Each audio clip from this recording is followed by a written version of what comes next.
Bismillahirrahmanirrahim. Assalamualaikum warahmatullahi wabarakatuh. Waalaikumsalam warahmatullahi Sahabat wabarakatuh. Fatayat, hari ini alhamdulillah kita bisa berjumpa kembali dalam podcast Suara Fatayat episode 2 dengan narasumber yang luar biasa. Insya Allah podcast ini merupakan ruang diskusi ya untuk perempuan muda NU dalam membahas isu-isu aktual dari sisi sosial, dari sisi agama maupun dari sisi pemberdayaan. Bersama saya Dewi Atika. Alhamdulillah hari ini narasumber yang luar biasa berkenan untuk hadir dalam acara podcast Suara Fatayat, yaitu Gus Aziz nggih. Izin Gus, mungkin CV-nya saya bacakan. Monggo. Beliau dengan nama lengkap Kiai Haji Abdul Aziz, lahirnya di Malang 2 Januari 1979. Pendidikan beliau dari Pondok Pesantren Al-Islah, kemudian Pondok Pesantren Al-Falah Ploso Mojo Kediri. Organisasi beliau mulai dari Sekretaris Ittihadul Mutaharririn Al-Mutaharrihin Al-Falah Ploso Pasuruan Raya. Kemudian juga anggota pemateri dan peneliti bidang amaliyah Aswaja NU Center PWNU Jatim. Dan juga sebagai ketua Aswaja NU Center PCNU Bangil. Monggo Gus barangkali berkenan menyapa sahabat Fatayat yang di sana. Assalamualaikum warahmatullahi wabarakatuh. Sahabat Fatayat dimanapun panjenengan berada, alhamdulillah pagi hari ini kita bisa bersua dalam diskusi tentang sosial kemasyarakatan, apapun yang saat ini sedang hangat-hangatnya yang diprakarsai oleh Fatayat PCNU Bangil. Semoga pertemuan kita ini penuh keberkahan. Amin, amin, amin. Nggih, matur nuwun Gus sudah berkenan untuk menyapa sahabat Fatayat di sana. Sahabat Fatayat, hari ini kita akan membahas topik yang sedang krusial baru-baru ini, yaitu tentang gugat cerai ya. Jadi gugat cerai kalau dalam pandangan Islam itu seperti apa? Insya Allah hari ini kita akan membahas topik tersebut. Data dari BPS itu menunjukkan 77% itu ya perceraian itu diajukan oleh istri. Nah, ini penyebabnya beragam. Ada juga yang karena masalah ekonomi, ada juga masalah perselisihan, dan juga ada juga KDRT, kekerasan dalam rumah tangga. Nggih.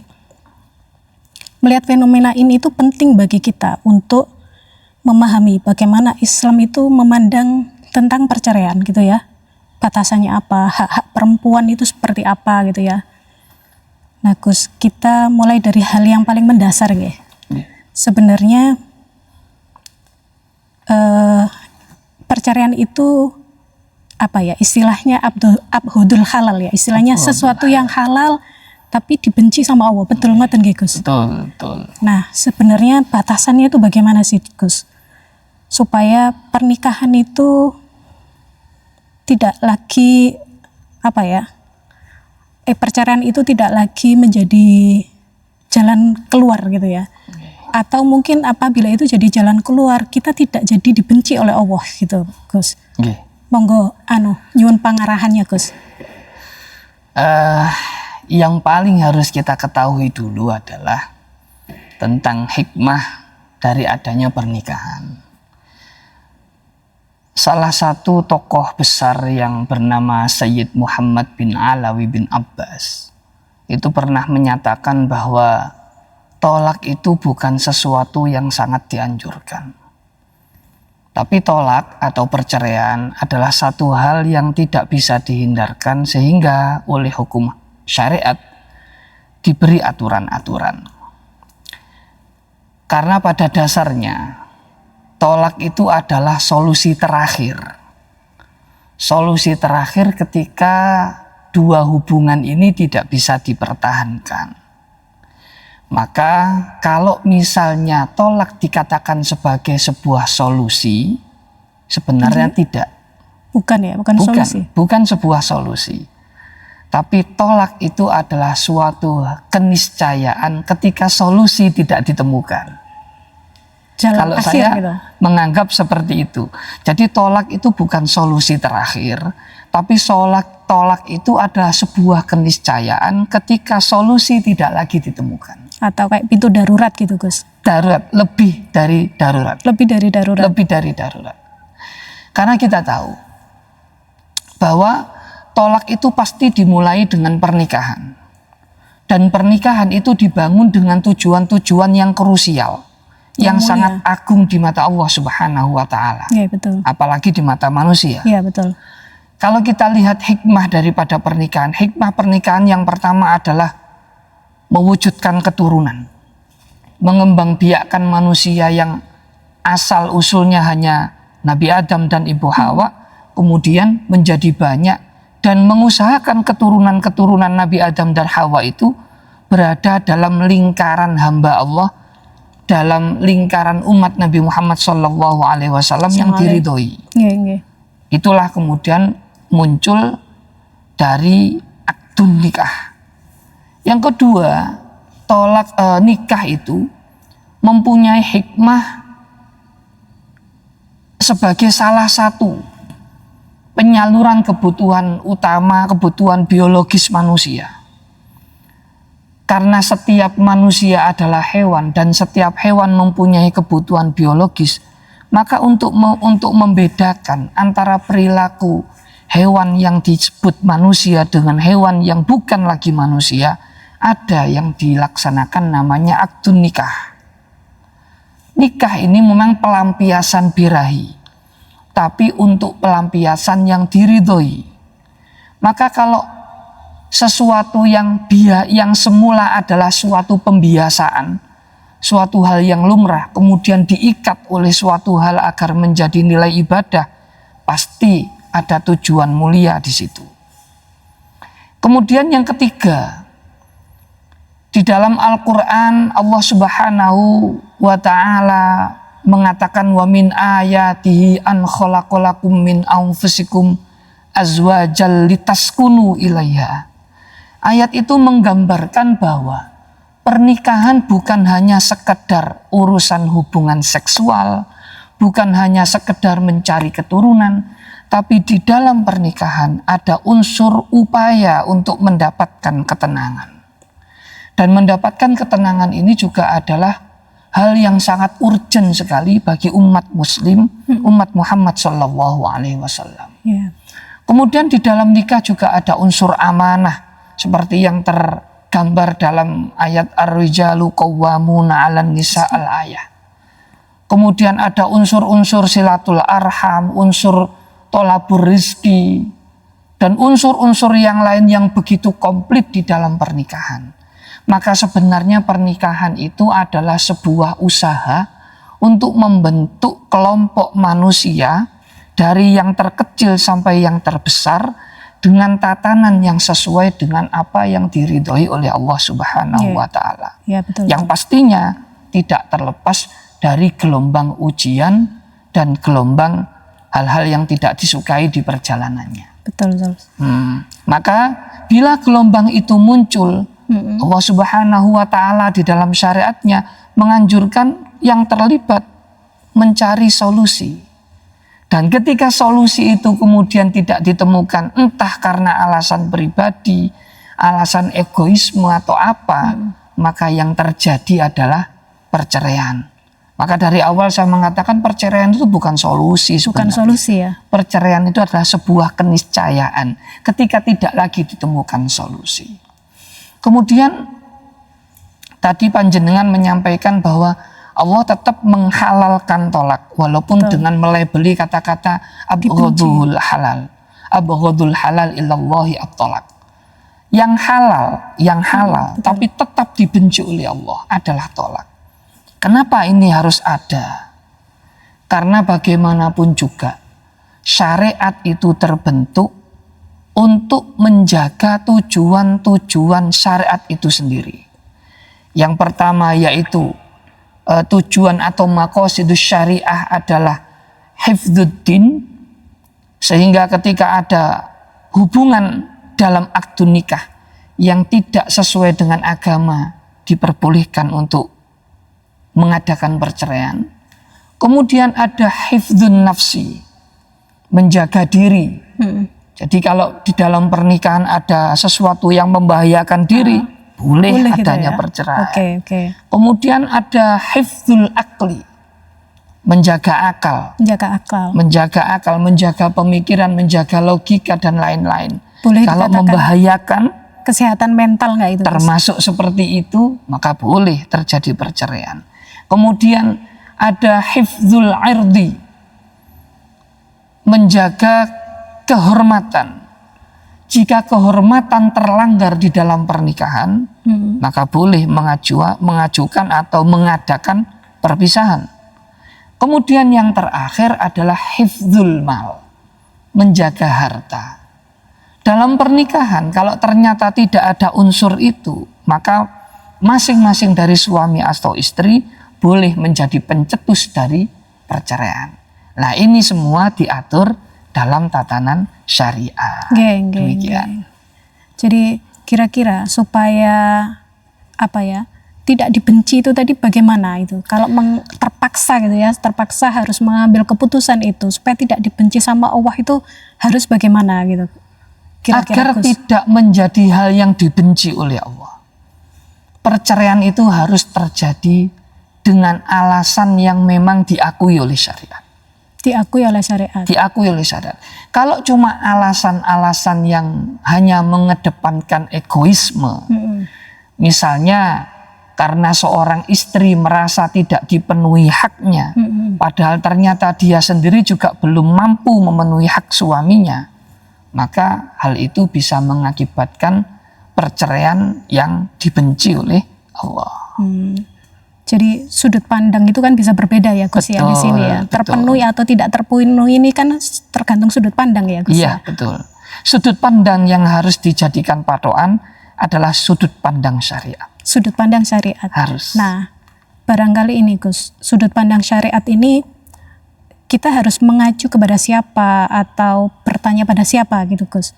Ya. Inilah pentingnya orang mencari bekal tentang arti pernikahan dan hikmah pernikahan sebelum ia menikah. Rata-rata para muda-mudi kita ketika akan menikah lebih mengedepankan rasa suka yang ada di dalam hati. Manusiawi tapi itu Gus. Manusiawi sekali, karena memang terbentuknya cinta itu adalah anugerah Allah Subhanahu wa Ta'ala. Namun yang tidak bisa kita lepaskan, Rasulullah pernah menyampaikan sebuah hadis bahwa dalam pernikahan tidak cukup itu. Betul. Rasulullah tetap memberikan kriteria-kriteria termasuk tentang wajahnya yang cantik, keturunannya yang luhur, ilmunya yang mendalam, dan agamanya yang spesial. Juga harta ya Gus. Juga harta pastinya.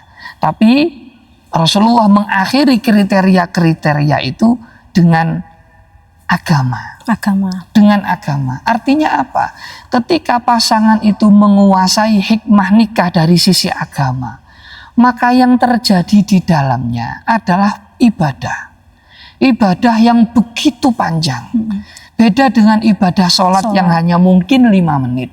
Atau puasa yang mungkin sehari. Betul. Tapi kalau nikah, ibadah nikah itu dilakukan mulai sejak dia mengatakan qabiltu nikahaha wa tazwijaha sampai nanti ketika Allah mentakdirkan terjadinya perpisahan. Entah apapun perpisahannya itu ya Gus ya? Iya, entah apapun bentuk perpisahan itu. Maka inilah pentingnya mencari bekal, ngaji kalau dalam bahasa Jawa, sebelum menikah tentang pernikahan. Agar apa?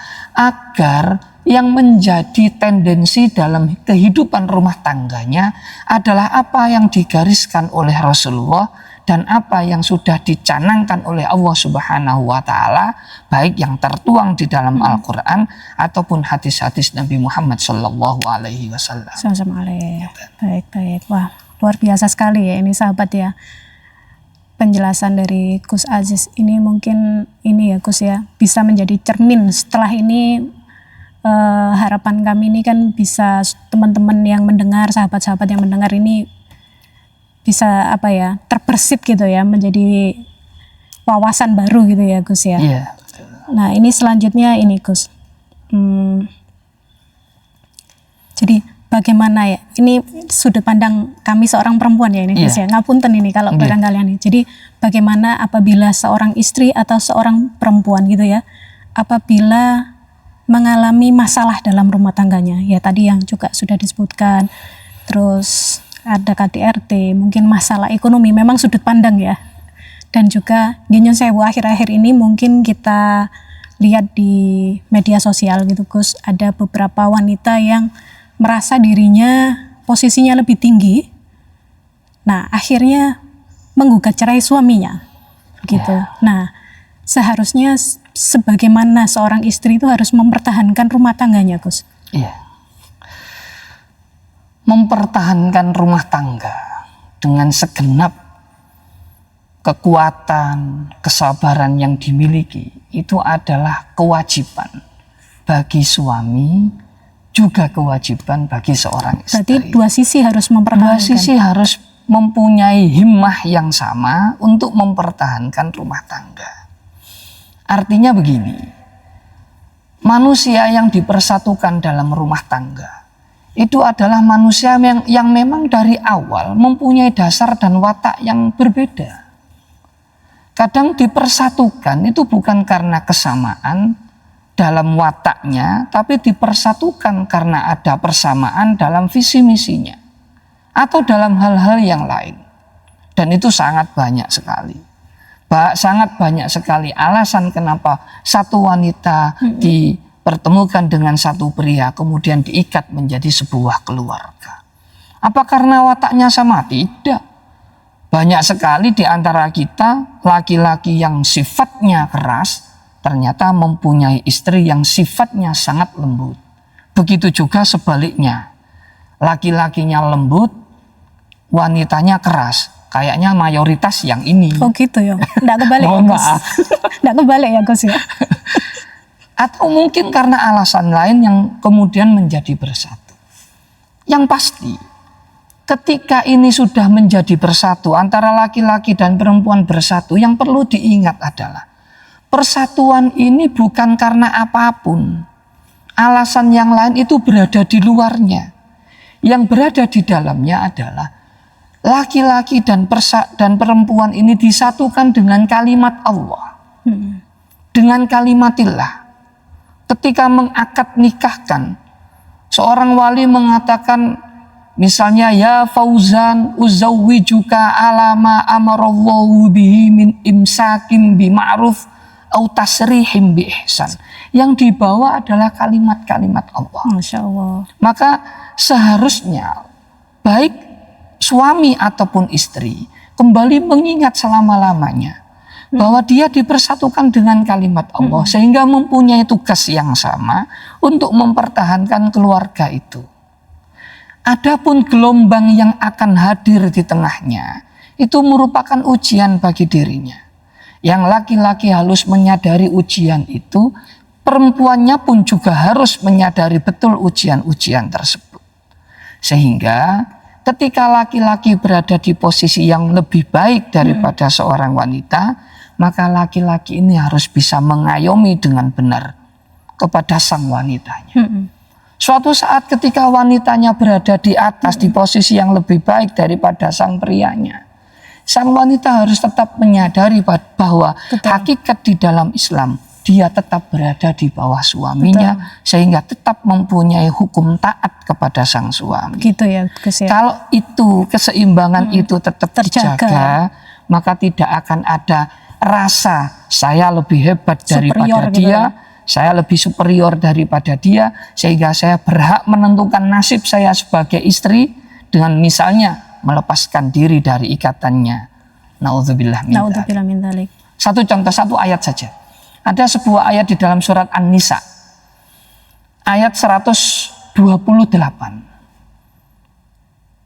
Ketika seorang laki-laki puri, ya biasanya kan yang perempuan yang puri. Di Al-Quran itu ada wa ini mro'atun khafat min ba'liha nusyuzan au i'rada. Ketika ada seorang perempuan kok khawatir suaminya nusyuz, suaminya porik atau suaminya tidak menghiraukannya lagi, fala junaha alaihima ayyusliha bainahuma sulha. Maka di antara keduanya tidak ada dosa untuk kemudian islah. Kemudian saling memperbaiki diri. Ini kata-kata yang penting. Wasulhu khair wa uhdiratil anfusus suh. Dan perdamaian baik kembali itu lebih baik. Walaupun ego, uhdiratis syuh, walaupun ego itu kadang lebih dikedepankan. Ya, pasti itu ya Gus. Pasti. Namanya perasaan itu Gus. Betul. Ini jenengan curhat nih. Oh enggak Gus, insya Allah aman kalau saya Gus. Tapi mewakili semuanya nih. Jadi memang apapun yang terjadi dalam rumah tangga, yang paling utama itu adalah memperbaiki kembali, merajut kembali, serut apapun yang terjadi. Ngaten. Nggih. Jadi ya, masing-masing ini Gus ya, nggak bisa istri aja, tapi suami juga harus memulai islah atau kadang memulai ini yang sulit ya Gus. Betul. Ya. Orang yang memulai islah di antara dua orang ini adalah orang yang paling baik. Karena orang yang memulai islah berarti dia meletakkan egonya di tempat yang paling rendah. Meletakkan ego di tempat yang paling rendah itu adalah unsur dari tawadhu. Sedangkan orang yang tawadhu dengan orang yang takabur itu lebih tinggi pangkatnya orang yang tawadhu. Tapi nuwun sewu, memang laki-laki juga harus memahami, betul Gus, bahwa yang lebih baik punya peran untuk memulai islah itu laki-laki. Maaf, bukan kok saya sebagai pria lemah, tidak, tapi saya memahami betul. Laki-laki itu punya peran yang besar egoisnya terhadap wanita. Kita lihat saja, kita coba napak tilas. Ketika laki-laki melamar wanita, si laki-laki itu seketika mengambil akal wanita itu. Betul. Kemudian ketika sudah menikahinya, yang diambil bukan akal pikirannya saja, tubuhnya juga diambil. Nanti ketika si laki-laki itu sudah menjadi suaminya, sang istri menyiapkan makan dengan masak di dapurnya, maka sang laki-laki ini mengambil waktunya sebanyak semuanya yang dia perlukan. Saat kemudian dia mempunyai anak, laki-laki ini mengambil waktunya lebih banyak untuk merawat anaknya. Dan luar biasanya lagi, ketika istrinya meninggal dunia, dia mengambil wanita yang lainnya. Wah, itu kayaknya terakhir aja. Alangkah egoisnya laki-laki itu. Ini yang tertawa sepertinya semakin merasa terdampar. Maka saya sangat setuju bila untuk memulai islah, peran laki-laki lah yang harusnya diutamakan. Semoga nanti ini Gus, pasangan sahabat Fatayat ini ya, itu juga bisa mendengar podcast ini. Jadi ya, terinspirasi juga gitu. Kalau bisa ditunjukkan kepada suaminya, sahabat-sahabat, biar mereka tahu. Jadi sebenarnya kalau menurut fikih ya Gus ya, boleh ya seorang istri mengajukan gugat cerai ke suaminya ya? Boleh ya. Kemudian ada perbedaan ini, persepsi gitu ya. Sebenarnya khulu itu seperti apa gitu loh Gus. Terus gugat cerai itu seperti apa Gus? Iya. Nggih, nyun dijelaskan gitu Gus. Siap. Dalam fikih, hak seorang istri untuk meminta putus hubungan itu dibagi menjadi setidaknya ada 4 macam. Yang pertama ya permintaan talak. Permintaan talak tanpa ada situasi yang mendasar yang terjadi sebelumnya. Ya, yang seperti ini yang kemudian bisa disebut sebagai abghadul halal. Karena talak ini dengan model tanpa ada sesuatu yang menjadi landasan syariat, maka menjadi hal yang dibenci oleh Allah Subhanahu wa taala.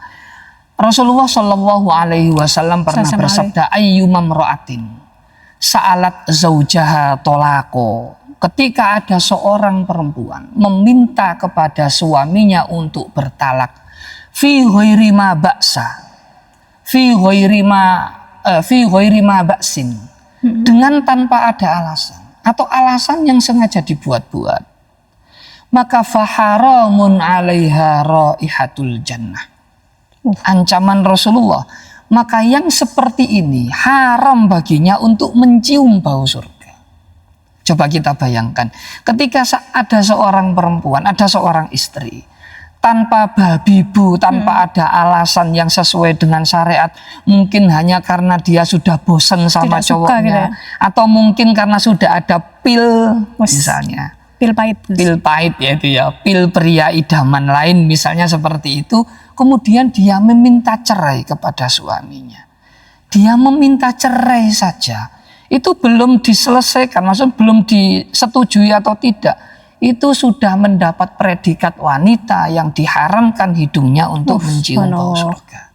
Ngeri ya Gus ya? Ngeri sekali. Maka kalau tidak ada alasan yang syar'i jangan. Oh iya. Nah, kemudian ada lagi tuntutan cerai yang memang sangat diinginkan oleh seorang wanita, dan sepertinya dia tidak bisa menemukan hal lain kecuali dengan cerai. Sementara sang laki-laki sepertinya ingin terus mempertahankan hubungan itu. Nah ini otomatis yang kita bahas saat ini adalah permintaan cerai dari seorang istri dengan alasan yang sesuai dengan syariat. Ini bisa dilakukan dengan khulu. Ada khulu? Ya. Ada khulu. Khulu itu apa? Khulu itu permintaan cerai dari si istri dengan mengajukan iwat, dengan mengajukan ganti nilai. Gitu ya? Iya, dengan ganti atau nilai. Makanya kalau Imam Syafi'i di dalam beberapa kitab fikihnya itu menerangkan bahwa khulu itu adalah firqotun bi'iwadin li zaujin, yaitu perpisahan dengan adanya uang ganti atau harta ganti yang dibebankan kepada istri untuk suami. Ada cerita nggak? Ada dulu di zaman Rasulullah Shallallahu Alaihi Wasallam pernah terjadi semacam ini. Kemudian akhirnya ini dijadikan sebagai hukum yang memperbolehkan seorang wanita untuk meminta cerai dengan cara mengganti uang. Kemudian yang ketiga adalah ketika terjadi syikok. Dalam rumah tangga terkadang ada perbedaan pendapat, ada perseteruan, ada pertengkaran yang berlangsung sangat alot. Kealotan ini kemudian mengakibatkan dua orang laki-laki dan perempuan ini tidak bisa dipertemukan untuk berdiskusi atau bermusyawarah. Maka didatangkanlah orang atau perwakilan dari pihak laki-laki dan pihak perempuan. Mediasi. Nah, mendatangkan pihak laki-laki dan perempuan, yang didatangkan ini namanya adalah hakim. Bukan hakim tapi hakam. Jadi orang yang mewakili pihak laki-laki dan orang yang mewakili pihak perempuan untuk berdiskusi, dan kemudian hasil diskusi inilah yang menentukan masa depannya hubungan pernikahan itu. Ini dilakukan ketika terjadi syikok, ketika terjadi perselisihan. Wa in khiftum syiqaqa bainihima fab'atsu hakaman min ahlihi wa hakaman min ahliha. Ini proses yang ketiga. Kalau misalnya hakam ini memutuskan cerai, maka cerai. Maka sang laki-laki kemudian menceraikan istrinya. Tapi kalau kemudian sidang hakam ini memutuskan harus tetap berlanjut, maka sang suami dan sang istri harus rela untuk melanjutkan hubungan pernikahannya. Gitu ini yang nomor 3. Kemudian ada yang nomor 4 namanya fashun nikah. Fashun nikah atau biasanya kita menyebut fasakh nikah. Fasakh nikah ini terjadi ketika hubungan rumah tangga sudah berlangsung dan ternyata di kemudian hari terdapat kelemahan-kelemahan atau kalau bahasa kitab menyebutkan sebagai uyub atau cacat dalam pernikahan yang ditemukan. Contohnya apa, Dok? Contoh seperti cacat fisik. Oh gitu. Misalnya cacat fisiknya nuwun sewu, ternyata sang perempuan tidak berlobang, terbuntu, entah terbuntu karena daging atau entah terbuntu karena ada tulang yang tidak pada tempatnya. Ini istri boleh dikembalikan ke orang tuanya. Nah, yang seperti itu disebut fashkhun nikah. Atau kemudian ada yang sifatnya aibnya bukan aib yang fisik, seperti aib di dalam masalah ekonomi misalnya. Ketika ternyata seorang laki-laki tidak mampu memberikan nafkah yang berakibat sang istri menjadi tidak terhiraukan kehidupannya, tidak terpenuhi kewajibannya, maka sang istri boleh mengajukan ke hakim untuk melakukan fashkhun nikah. Atau mungkin ketika seorang laki-laki diketahui melakukan hal yang tidak disukai, termasuk mendolimi sang istri, dan sang suami tetap ingin mempertahankan itu, tidak bisa dipertemukan perwakilan hak dari sang laki-laki dan perempuan, maka sang istri boleh mengajukan fashkhun nikah kepada hakim. Nah, yang keempat ini harus melibatkan hakim, yang disebut dengan fashkhun nikah. Fashkhun nikah. Padahal sebetulnya hampir sama ya, Gus ya. Hampir sama. Bedanya mediasinya beda. Kalau yang syikok itu tidak perlu ke hakim, cuma wakil dari keluarga saja yang berperan. Kalau yang fashkhun nikah itu harus dilaporkan ke hakim. Yang jadi ke pengadilan agama itu berarti fashkhun nikah itu. Ya, yang sekarang terjadi di kalangan kita, di hukum negara kita, itu fashkhun nikahnya dengan melakukan gugat cerai di pengadilan agama. Oh, gitu ya. Istilahnya kalau penyebab kurang lebih hampir sama semua ya. Hampir sama. Caranya semua. aja ya. Caranya yang berbeda. Berbeda itu ya. Nggih. Wah, lumayan ini ilmunya lumayan dalam ini. Tidak sesederhana yang dibicarakan orang ya. Iya, tidak sesederhana yang dibicarakan. Kalau sepengetahuan kita itu ya mungkin atau talak sama gugat cerai gitu aja ya. Tapi ternyata juga ada khulu juga gitu. Cuma kalau di kita mungkin jarang ya. Jarang ya yang. Jarang sekali. Nggak mau kayaknya, Gus. Kan sudah minta cerai, masa masih mau membayar tebusan tadi, Gus? Itu bedanya. Memang khulu itu kadang-kadang dilakukan. Kadang-kadang dilakukan untuk menggugurkan hitungan 3 tolakan. Nah, kalau di sini jarang sekali itu terjadi, nggih. Apalagi egoisme wanita di sini lebih tinggi kayaknya, nggih. Salah wis buka cerai, sik kongkon bayar, nggih. Enggak, ini contoh saja, maaf agak bercanda sedikit. Tapi logikanya seperti itu ya, Gus ya. Nggih. Mungkin ya pertanyaan selanjutnya, Gus. Monggo.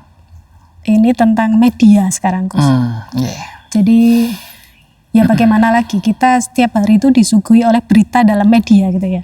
Nah, kadang media itu banyak yang menceritakan tentang ya itu tadi nyun sewu ya, yang kita bahas sekarang ini, perceraian gitu, Gus ya. Nah, akhirnya karena seringnya itu melintas di depan mata kita ya, akhirnya secara tidak sadar akhirnya masuk ke pemikiran kita. Nah, ada juga yang akhirnya itu menjadi normalisasi gitu, Gus. Iya. Menjadi normalisasi. Dan yang dikhawatirkan adalah jika pasangan-pasangan muda ya yang masih ini ya pemikirannya mungkin egonya juga gitu ya. Nah, itu harusnya seperti apa sih gitu, Gus? Ya. Kembali lagi saya menyatakan, hendaknya orang yang akan menikah itu menggali lebih dalam ilmu tentang pernikahan, baik laki-lakinya ataupun perempuannya. Karena dengan seiring berkembangnya dunia medsos, maka sesuatu sudah banyak yang keluar dari realnya. Yang dulunya cuma sekedar tontonan, kini sudah menjadi tuntunan. Sedangkan yang mestinya menjadi tuntunan, ternyata hanya sekedar menjadi tontonan. Dulu, pernikahan itu hal yang sangat tabu untuk diberitakan. Betul. Kok pernikahan? Perceraian betul. adalah hal yang sangat tabu Malu, untuk ya? diceritakan. Orang bercerai itu malu. Nuwun sewu, perempuan jadi rando sampean. Jadi rondo itu malu. Tapi sekarang janda itu semakin di depan katanya. Katanya seperti itu. Itu merek biasanya. Merek nggih. Nggak boleh disebutkan nanti kalau di sini, Gus. Iklan itu, Gus. Iya. Mohon maaf. Tapi memang sangat berdampak sekali. Saya mengatakan dampak tontonan menjadi tuntunan. Kalau dulu orang mau bercerai itu pikir-pikir karena tidak ada contoh yang bisa gampang dilihat. Tapi ketika zaman tayangan-tayangan TV seperti para selebriti itu, Ya, pokoknya mereka yang pacaran 16 tahun menikah 16 bulan cerai dengan hanya alasan kita ternyata tidak satu Cocok. visi dan tidak satu misi. Itu kemudian menjadi alasan bagi orang-orang yang menikmati menikmati tayangan-tayangan gosip itu, yang kemudian mendarah daging ke bawah-bawahnya. Asal tidak cocok saja sudah mengajukan cerai. Padahal tidak satu visi dan tidak satu misi itu sudah menjadi bahan utama dan bahan pokok dari semua manusia yang berpasangan. Nggak akan sama. Disamakan dengan tujuan yang baik, dengan ikatan yang suci. Lillah kan seperti tadi ya, itu. Lillah tadi ya. Lillahnya itu. Nah, maka di zaman sekarang kembali saya sampaikan seperti tadi. Ayo, ada yang mengajak teman-teman yang akan menikah, para pria, para wanita, disadarkan kembali pentingnya nikah. Nikah itu hikmahnya begini, kewajiban yang harus dijalankan begini, keutamaan yang didapatkan begini. Kalau kamu di tengah jalan mendapatkan hal-hal yang tidak menyenangkan, kamu sabar, nilainya seperti ini. Kamu biarkan compang-camping, kamu akan bernilai seperti ini. Itu terus disuarakan. Rasulullah Shallallahu Alaihi Wasallam banyak sekali memberikan contoh, baik ucapan atau tindakan. Seorang Rasulullah menghormati pernikahan dengan sebegitunya.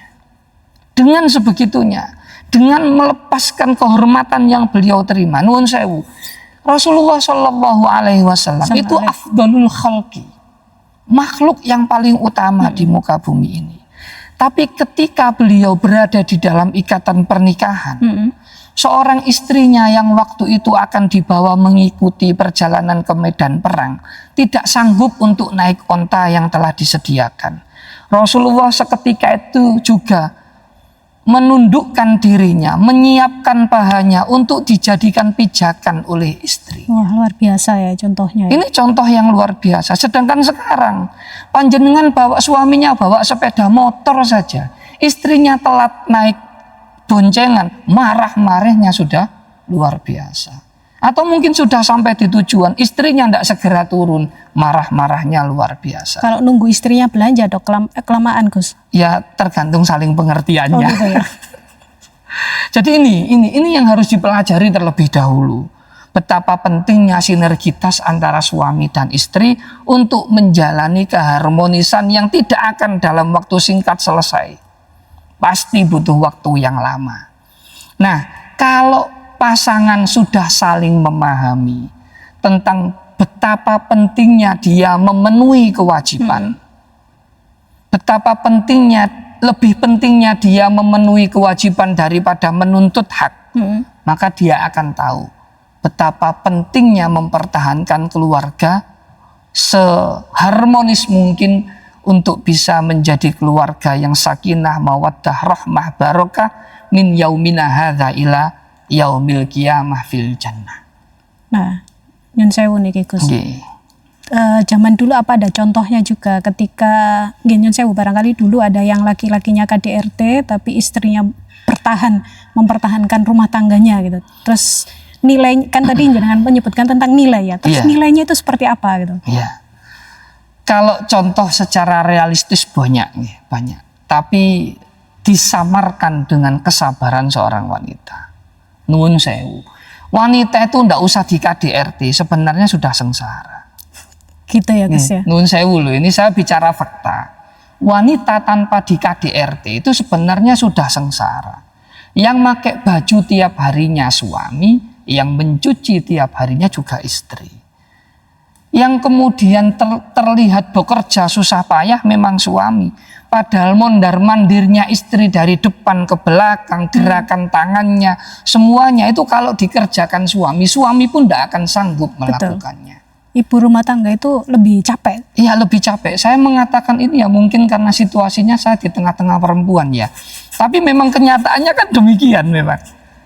Satu contoh saja, kalau saya ditinggal istri saya mungkin karena ada seperti kemarin ada pelatihan, ada kaderisasi fatayat, saya ditinggal 2 hari dan memang ternyata saya tidak bisa mengerjakan apa yang dikerjakan oleh istri saya. Nah kemudian betapa hinanya seorang laki-laki ketika dia mempunyai kesadaran akan hal itu masih melakukan KDRT. Ya. Sangat hina sekali. Rasulullah aja mengatakan khairukum li ahlikum. Laki-laki yang terbaik di antara kalian adalah laki-laki yang terbaik di hadapan keluarganya. Oh gitu ya, parameternya itu terbaik di keluarga. Keluarga, walaupun di mata orang banyak kamu superior, walaupun di mata masyarakat kamu pahlawan, tapi kalau di mata keluarga kamu sendiri, di mata istri kamu, anak-anak kamu tidak punya kelebihan apapun, kamu bukan orang terbaik. Oh gitu ya. Makanya Rasulullah tetap mengatakan wa ana khairukum li ahli, dan aku adalah orang terbaik di antara kalian bagi keluargaku. Jadi ngapain susah-susah membangun image di luar kalau image di keluarganya sendiri kacau balau. Oh ya, betul Gus. Ya, luar biasa. Tapi bukan berarti ini menormalisasi suami-suami takut istri ya. Oh enggak, itu enggak ada suami takut istri. Oh enggak ada ya Gus. Sebenarnya itu suami yang menghormati istri. Menghormati, ngalah mungkin ya Gus ya, ngalah ya Gus ya. Guyon nih Gus. Nggih, boten napa, harus ada guyonnya. Nggih. Mungkin ini Gus ya. Tadi juga dijelaskan tentang harta juga Gus ya. Nah mungkin kami bisa dijelaskan Gus.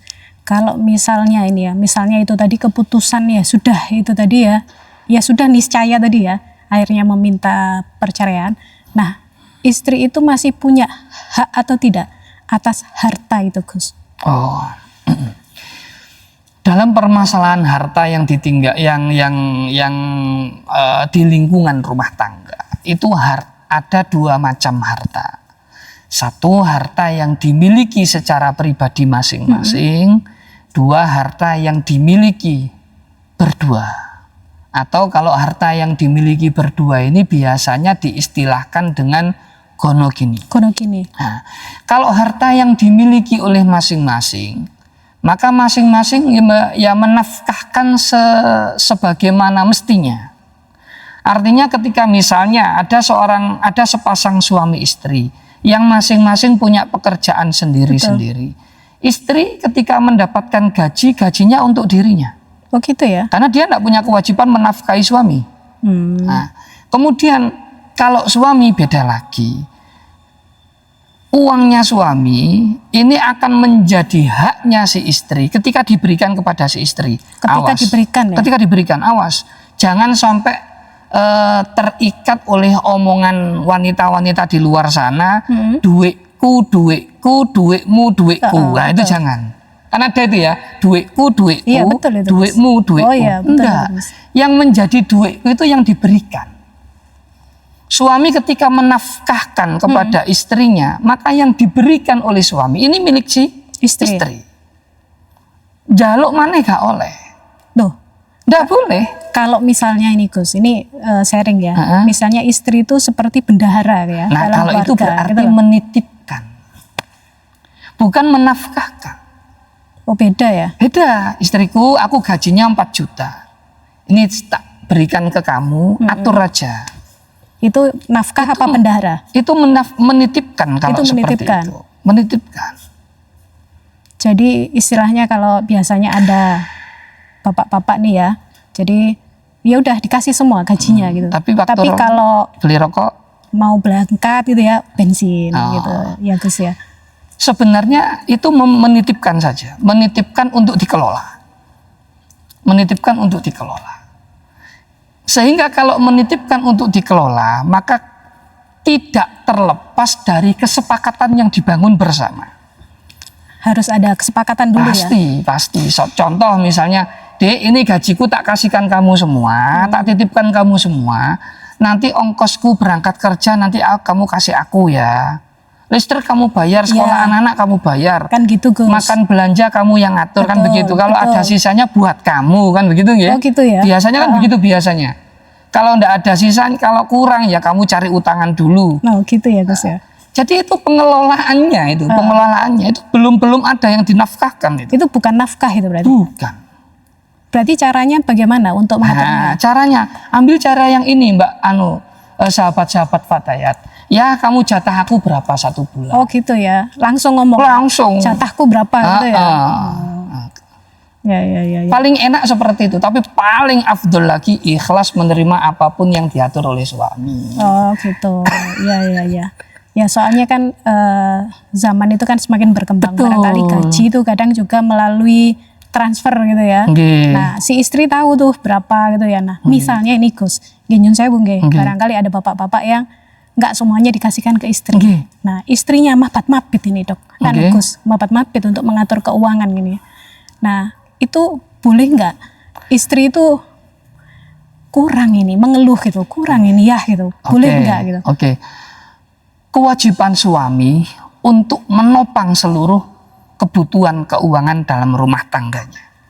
Dan ketika suami tahu bahwa istri mengatur keuangannya ini terjadi kelumpuhan atau terjadi ketimpangan, tetap suami yang harus bertanggung jawab. Tetap suami yang harus bertanggung jawab. Boleh mengeluh berarti? Sangat boleh sekali, dan itu pentingnya komunikasi. Istri harus datang kepada suami dan mengatakan itu. Ya ini yang disebut dengan komunikasi. Yo teko, yo muni, cek dikasih. Oh gitu ya, komuni baru dikasih. Kalau ndak ada komunikasi, kemudian setelah setahun numpuk pikirannya, kamu itu loh kalau ngasih belanja kurang. Nah ini kata suami jawabnya gampang. Lah saya nggak dikasih tahu kok. Oh gitu ya. Maka sebenarnya yang harus difahami, yang berhak mengatur keuangan itu sebenarnya suami. Ketika melimpahkan kepada istri bukan berarti suami hilang tanggung jawabnya. Hanya saja sang istri harus segera mengkomunikasikan kepada suami ketika ada ketimpangan dalam perjalanan ekonomi ini. Kalau ternyata suami masih tidak bisa mencukupi, maka biasanya sang istri kemudian mengajukan izin, bagaimana kalau saya ikut membantu dengan bekerja. Betul. Hasil pekerjaannya istri ini tetap haknya sendiri, bukan haknya suami. Suami tidak berhak mengambil seenak hatinya terhadap uang hasil pekerjaan istri. Nah yang terjadi sekarang ya mungkin karena kurangnya pengetahuan, akhirnya ketika istrinya bekerja, suami merasa punya hak terhadap apa yang dihasilkan oleh istrinya. Ini salah besar. Kalau sudah komunikasi terbuka kan sebenarnya nggak masalah kan? Berarti kan kuncinya adalah di komunikasi. Gitu. Jadi sebenarnya nggak apa-apa ya? Nggak apa-apa. Berdasarkan komunikasi tadi. Kesepakatan ya. Jadi segala sesuatu itu nggak ada saklek sebenarnya ya? Tidak saklek. Aturan jelas, aturan sudah jelas, dan aturan ini lunak.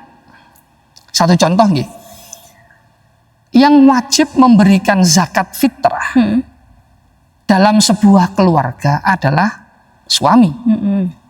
Tapi ketika suami tidak mempunyai sesuatu yang diberikan untuk zakat anak-anaknya, maka istri boleh menzakati suami dari hartanya sendiri, menzakati anak-anak dari hartanya sendiri, boleh. Dan itu nanti statusnya menjadi hutangnya suami. Oh, kok jadi hutang? Jadi hutang. Dalam status nafkah itu jadi hutang. Nah kalau sudah jadi hutang tergantung kan, nanti mau dilanjutkan sebagai hutang sehingga harus ada pembayaran hutang, atau nanti dibebaskan, diibrokkan seperti memerdekakan hutang orang lain seperti biasanya. Hanya statusnya saja. Kan tidak kaku sama sekali hukum itu. Tinggal kita bagaimana menempatkan hukum itu pada porsinya, dan di saat-saat tertentu boleh menggunakan tendensi yang lain tanpa menghilangkan hukum yang sebelumnya. Seperti tadi, yang mengatur adalah istri hartanya, nafkahnya, ekonominya.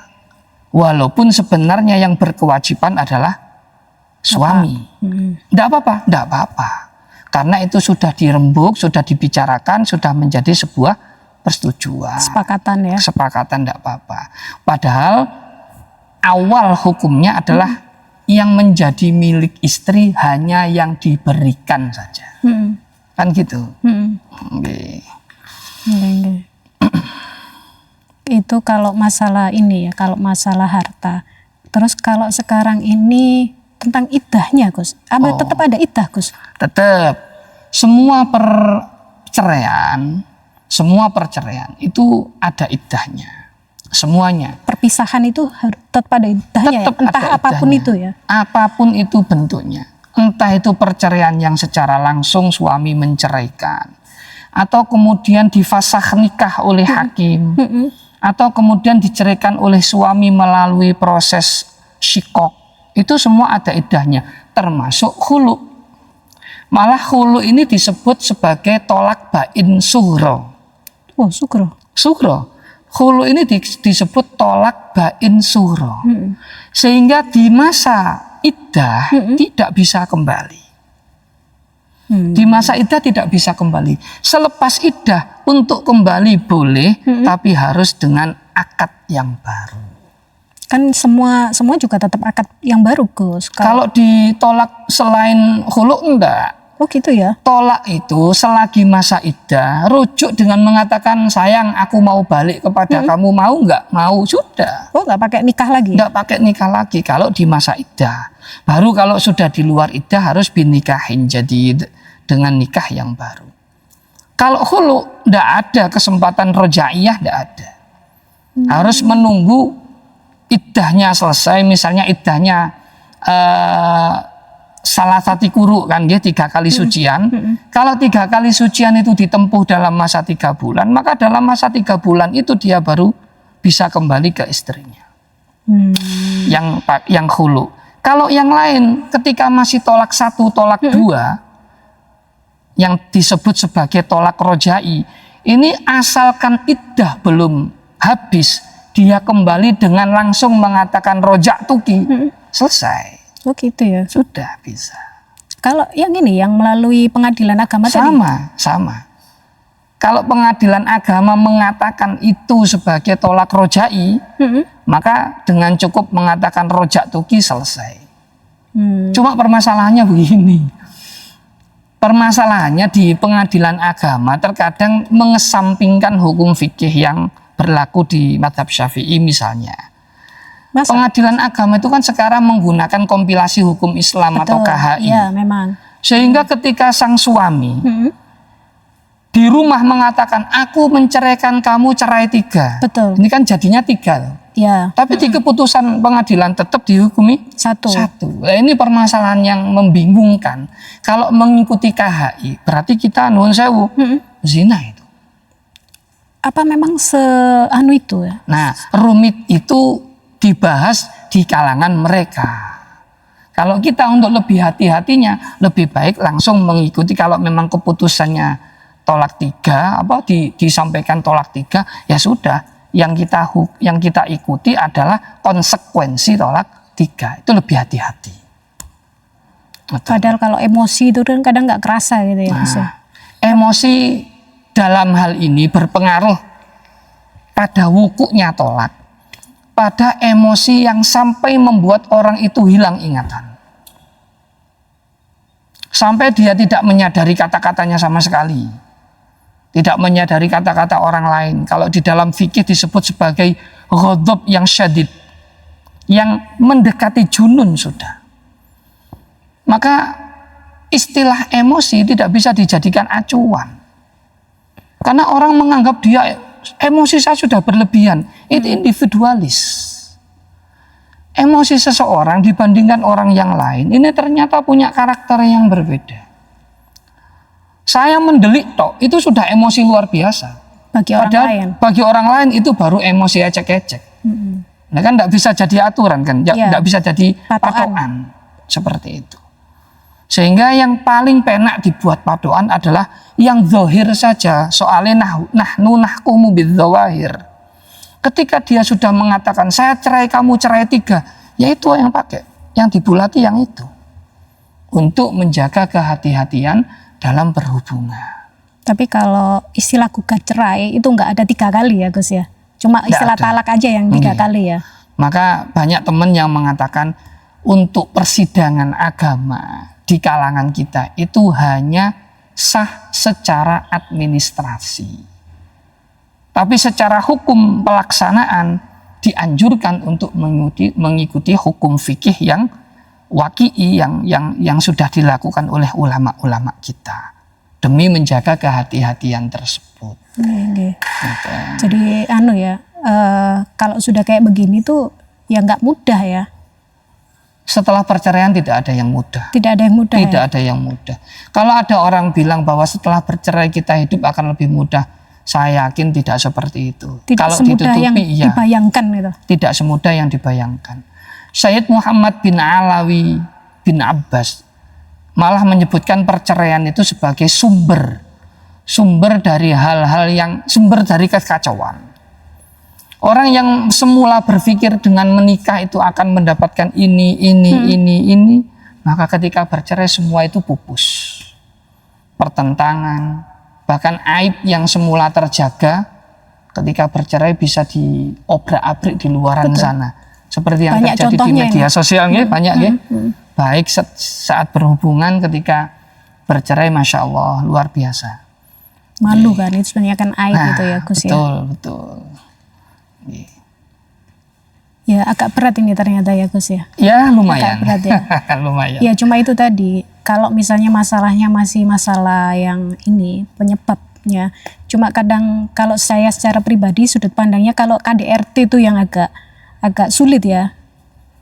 Nah, terkait permasalahan KDRT yang semakin hari semakin meluas. Lagi-lagi saya mengingatkan kepada calon-calon pasangan untuk belajar tentang agama terutama dalam hal pernikahan dan tahu kriteria lelaki di dalam agama itu bagaimana yang sangat ideal. Satu contoh Imam Hasan Al-Basri. Imam Hasan Al-Basri itu suatu ketika didatangi oleh salah satu muridnya.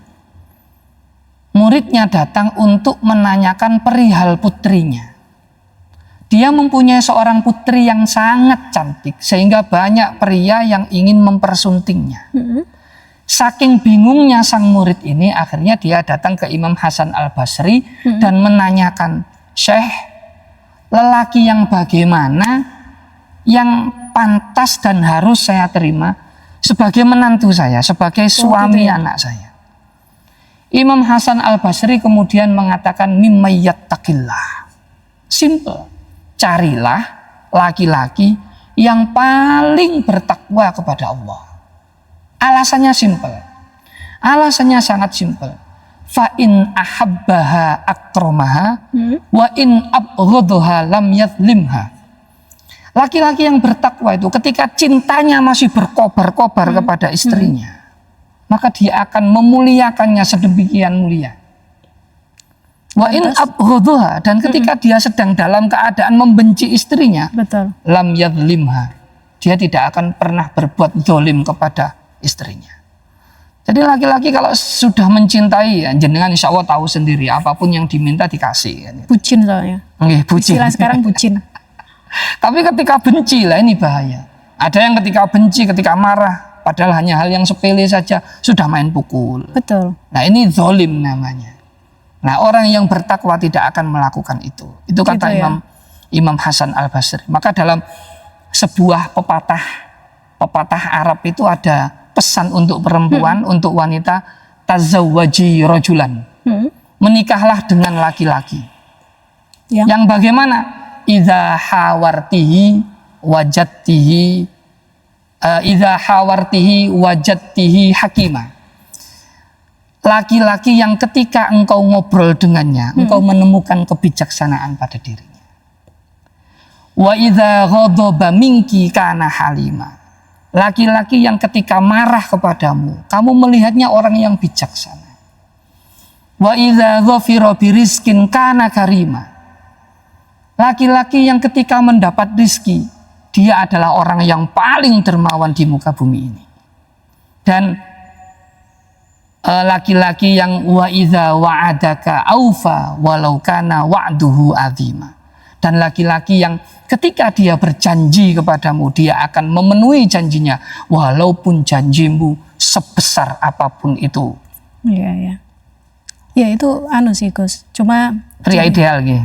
Iya itu. Jadi misalnya begini ya, misalnya seorang wanita itu dipinang. Bagaimana caranya dia bisa menemukan kebijaksanaan dari calon suaminya gitu ya.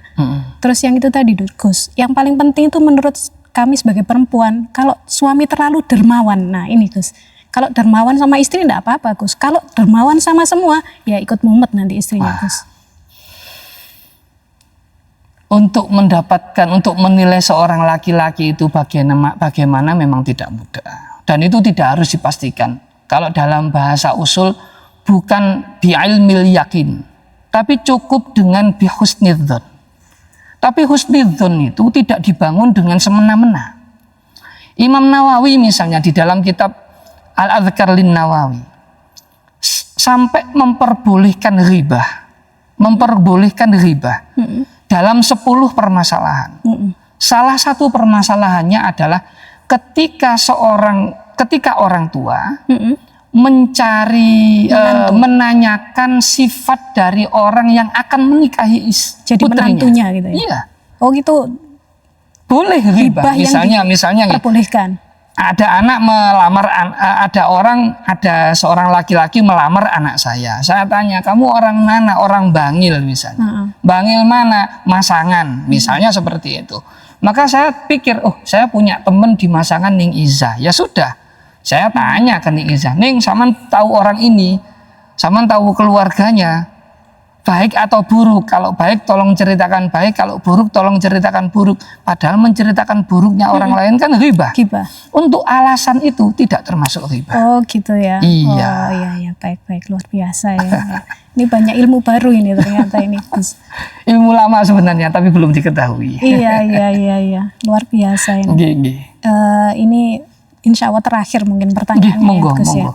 Jadi kami ini kan tergabung dalam lembaga yang namanya Fatayat ya. Iya. Nah, bagaimana panjenengan mempunyai harapan terhadap lembaga perempuan seperti Fatayat ini untuk meminimalisir gitu ya, meminimalisir terkait pengajuan gugatan cerai dari seorang istri kepada suaminya gitu ya. Nah, kira-kira seperti apa harapan panjenengan, Gus? Rekomendasi saya secara pribadi. Selain melalui dunia nyata, kalau melalui dunia nyata saya berharap di Fatayat itu ada satu lembaga yang bisa dimanfaatkan sebagai media konseling, media pembelajaran, media untuk berdiskusi bagi pasangan-pasangan yang akan menikah, terutama yang perempuan.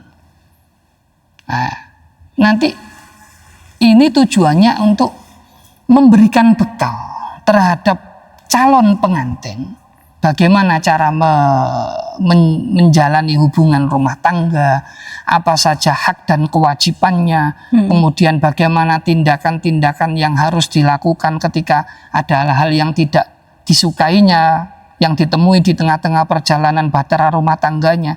Ini kalau misalnya dari Fatayat mempunyai tim khusus untuk konseling tentang itu, sangat luar biasa, sangat keren sekali. Terima kasih. Termasuk seperti ini kalau bisa, mungkin ya di media podcast semacam ini ada tema-tema, diperbanyak tema-tema tentang rumah tangga, karena masa-masa seumuran Fatayat sahabat Fatayat ini rentan sekali. Ya diarani muda ya tidak terlalu muda. Oh gitu ya. Diarani tua ya tidak tua, tapi sudah beranjak tua gitu. Beranjak tua ya? Sudah beranjak tua. Iya. Sangat rentan sekali.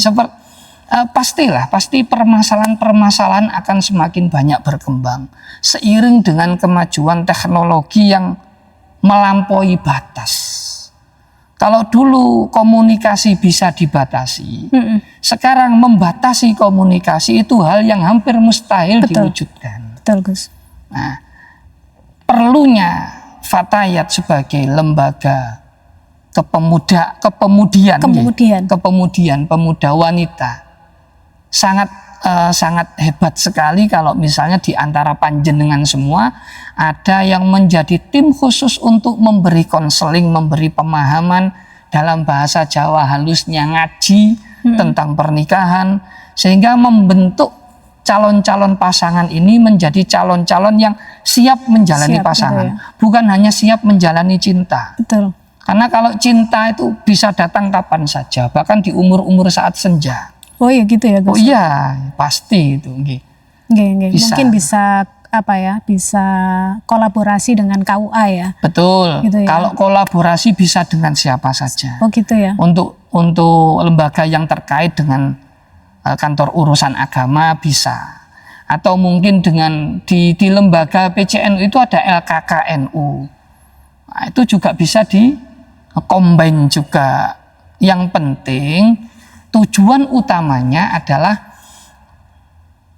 menjadi sarana diskusi dan pembelajaran bagi calon-calon pasangan untuk menciptakan keluarga yang sakinah, mawaddah, rahmah, barokah, atau disingkat samaraba. Kalau tidak samaraba kan tidak enak, harus samaraba gitu. Kemudian rekomendasi yang kedua, Fatayat menjadi contoh. Oh gitu ya, Gus. Fatayat menjadi contoh bagi perempuan-perempuan super yang menjalin hubungan rumah tangga dengan dasar kuat agama dan syariah. Nah, nanti bisa dipertontonkan secara lisanul hal. Jadi Fatayat tidak perlu kuar-kuar pentingnya menjalin rumah tangga yang harmonis, tapi dengan menunjukkan keharmonisan rumah tangganya itu sudah lebih dari pembelajaran nyata. Wah, luar biasa. Umroh berdua, kemana-mana berdua gitu contohnya kemudian ke restoran berdua. Masya Allah nggih. Itu sebenarnya kalau perempuan itu sebenarnya apa kata suami ya, Gus ya. Jadi apa nyun sewu ini, saya agak penasaran, apa di lembaga keansoran atau ini itu juga ada bimbingan untuk para calon bapak-bapak ini, Gus? Ah itu saya masih belum pernah tahu itu. Oh, dereng tapi juga paling tidak ini saya bela Ansor juga ini. Di Ansor itu ada Rijalul Ansor. Di Ansor ada Rijalul Ansor. Ya mungkin salah satu materi yang diterapkan di situ adalah pentingnya menjalin hubungan rumah tangga yang baik. Mempersiapkan diri menjadi pemimpin. Karena ketika di Rijalul Ansor, ketika kaderisasi, ada sebuah ungkapan dari hadis Nabi yang dijadikan patokan. Kullukum ra'in wa kullukum mas'ulun an ra'iyatihi. Setiap dari kalian itu adalah pemimpin dan kalian akan dimintai pertanggungjawaban atas kepemimpinan kalian. Ngapunten itu tadi karena penasaran itu. Oh enggak apa-apa. Kalau perempuan harus ada gini, apa di organisasi laki-laki juga ada yang seperti itu. Semoga kemudian hadirnya konseling calon pasangan nanti bisa memantik Ansor dan Rijalul Ansor atau organisasi yang lain untuk membentuk konseling-konseling yang sama. Kalau saya konseling pribadi. Oh gitu ya. Oh memang membuka konseling ya, Gus ya? Enggak ya tidak membuka papan nama konseling rumah tangga enggak. Tapi ada saja beberapa tamu yang kadang-kadang saya jadi tahu, oh ternyata permasalahan rumah tangga itu sebegini komplitnya. Oh, gitu. Karena kalau cuma berdasarkan rumah tangga saya nggak ada apa-apa. Oh alhamdulillah. Gitu. Nah rata-rata yang datang ke jenengan pihak istri apa pihak suami, Gus? Pihak istri. Oh gitu ya. Waduh. Berarti memang saya harus jujur ini. Bahasannya ini berarti relate banget ya, Gus. Relate banget. Insyaallah. Ini pembahasan kita tidak terasa sudah 1 jam ini, Gus. Oh iya. Alhamdulillah. Tidak terasa ya kita jenengan memberikan arahan-arahan kepada sahabat Fatayat di sana gitu Gus. Kalau boleh Gus, ini yang terakhir, dalam satu kalimat ya Gus ya, dalam satu kalimat jenengan menggambarkan harapan kami bukan yang muluk-muluk sih, yang lebih membumi gitu ya. Bagi kami sebagai seorang sahabat Fatayat, harapan panjenengan terhadap cara kami memandang rumah tangga itu harusnya bagaimana gitu Gus? Satu kata nggih. Satu kalimat Gus. Satu kalimat. Sabar. Masya Allah. Karena innama yuwaffas sabiruna ajrahum bighairi hisab. Allah akan memberikan balasan atas kesabaran dengan tanpa terhitung nilainya. Hanya orang-orang yang sabar yang mendapatkan balasan dari Allah dengan tanpa hitungan yang dapat dicerna oleh akal manusia. Biasa. Nggih. Wah, nih sahabat Fatayat, berat sekali ya. Berat memang paling sulit itu menjadi orang yang sabar ya Gus ya. Orang dermawan itu gampang ya Gus ya. Betul. Sabar ini yang luar biasa ya Gus ya. Baik sahabat Fatayat, mungkin podcast kita kali ini ya dengan tema Gugat Cerai dalam Islam kami akan akhiri di sini gitu Gus. Insya Allah materi yang disampaikan Gus Aziz ini bisa bermanfaat, bisa menjadi cermin buat kami nanti ya, tentang apa itu sabar gitu ya Gus ya. Yang paling penting itu ya Gus ya. Dan semoga ke depan kita juga bisa menjadi pribadi yang baik Gus. Dan mungkin harapan saya sebagai moderator, kita sebagai seorang ibu gitu Gus ya, bisa mendidik anak-anak kita nantinya gitu ya Gus ya. Harapan yang lebih ke depan, outcome-nya kita sebagai seorang ibu bisa mendidik anak-anak kita menjadi pribadi-pribadi yang baik. Baik itu anak laki-laki maupun anak perempuan mungkin Gus ya. Baiklah sahabat Fatayat, kami sampaikan jazakumullah khairan Gus Asmi. Terima kasih kepada seluruh sahabat Fatayat yang mendengar di sana. Terima kasih juga kepada seluruh tim yang bertugas. Saya sampaikan mohon maaf apabila ada kata-kata yang kurang berkenan. Wabillahi taufik wal hidayah. Wassalamualaikum warahmatullahi wabarakatuh. Aplaus Gus.